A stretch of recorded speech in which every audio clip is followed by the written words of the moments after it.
Hey, good afternoon. This is Clay with Clay's AC and Auto Repair here in Clay Motion here in Grand Rapids, Michigan. If this video is helpful, please like, share, comment. Very nice comments anyways. And subscribe to my page here on YouTube.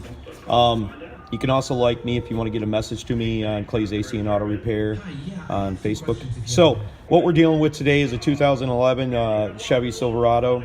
It's the same as the GMC Sierra and maybe possibly some Cadillac versions of their mirror and the Chevy Tahoes and GMC, all that crap. So anyways, what we got is we're dissecting the mirror. The reason is because I had a mirror on my 2011 GMC.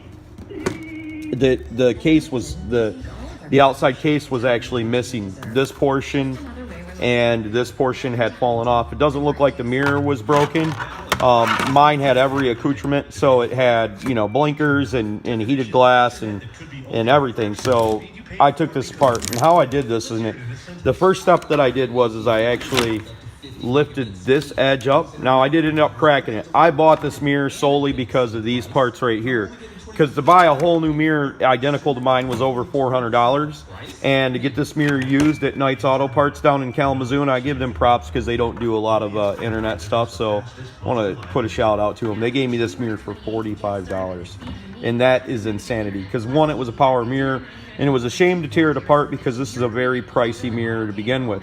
But I wanted to show you all the bits and pieces of it so you know exactly how it sits in there. So this would be sitting on the mirror just like this, and you can see all the clips and pushies that push into there, and that's helpful if you can't see down inside the mirror. At least you know where it's at.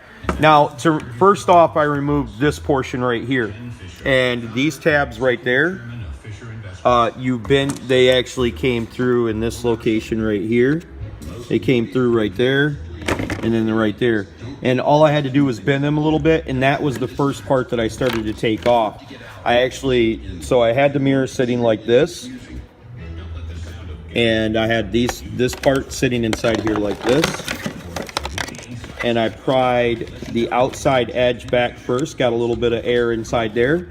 Then I pried the other top portion up right there, pried that back, and then I was able to reach my hands back in there and start pushing the little tabs that held it in place. Let me see where you're at.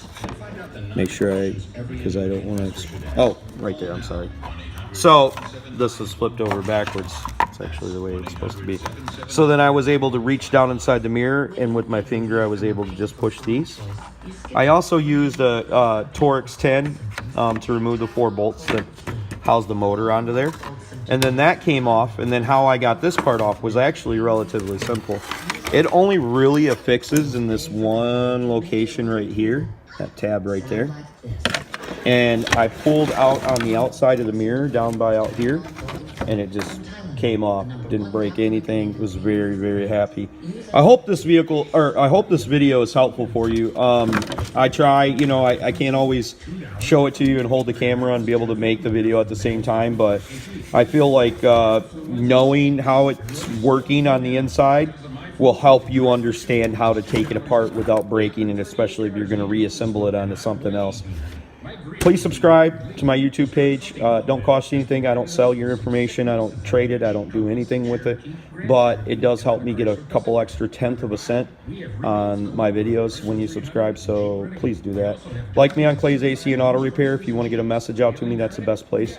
Have a great afternoon, and thank you so much for taking the time to watch my video.